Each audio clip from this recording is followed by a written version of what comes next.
নজরুল ইসলাম ভাই আপনার কাছে কি আছে? আল্লাহু আকবার, আল্লাহু আকবার, আল্লাহ। আমি 50 বার আমার গায়ের পশম দাঁড়ায় গেছে দেখেন। আল্লাহু আকবার। 50 বার সফর করেছি, কিন্তু মনের ভিতরে একটা আশা ছিল, আল্লাহ এই কাবা ঘরের গিলাফটা এটা চুমা দেই, এটাকে বুকে লাগাই, কিন্তু আমি যদি একটা অংশ পেতাম। কিন্তু এবার এই 50 নম্বর সফর করে আসার পরে আল্লাহ তাআলা আল্লাহর এক বান্দার মাধ্যমে এই কাবা ঘরের গিলাফ আল্লাহ তাআলা আমাকে উপহার দিয়েছেন। এই 5 জনকে আমি দিলাম, তোমরা এটাকে ধরো, বুকে টাচ করো, এটাকে চুমো দাও। আল্লাহু আকবার। এবার আপনি আপনার কথা বলেন। নারায়ে সবাই নারায়ে তাকবীর। আল্লাহু আকবার। জি জি জি। আল্লাহু আকবার। করে রাখো। সবাই তাকবীর দেন না, নারায়ে তাকবীর, নারায়ে তাকবীর। আল্লাহু আকবার।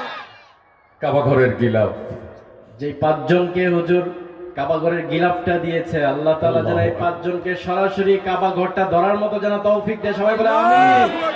এবং তাদের সাথে আমাদেরকেও যেন কবুল করে। সবাই বলে আমিন। তারপরে জন দেন। হ্যাঁ, একদম ভক্তি মহব্বতে বুকের সাথে লাগিয়ে রাখেন। যাও বসো, হাত দাও, হাত দাও, এদিকে দাও, এদিকে।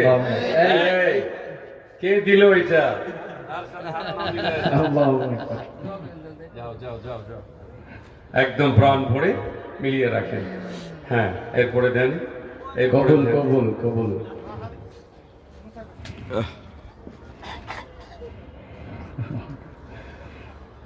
এরপরে দেন, বাকি আপনি বলতে থাকেন।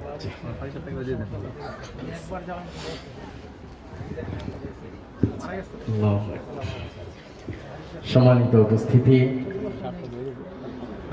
আসলে বিশেষ মেহমান, বিশেষ আকর্ষণ, বিশেষ বক্তা, যিনি যার মধ্যে কিছু বৈশিষ্ট্য আসলে থাকে, যার মধ্যে বিশেষত্ব কিছু থাকে বলেই মানুষ আকর্ষণে আকর্ষিত হয়ে যায়।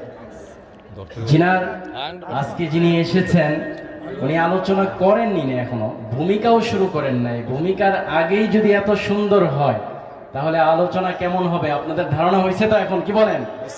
এই জন্য আমি মেহেরবানি করে বলবো, যারা পিছনে দাঁড়িয়ে আছেন আপনাদের কাছে অনুরোধ করব, আপনারা সামনে জায়গা আছে, একটু বসে পড়েন।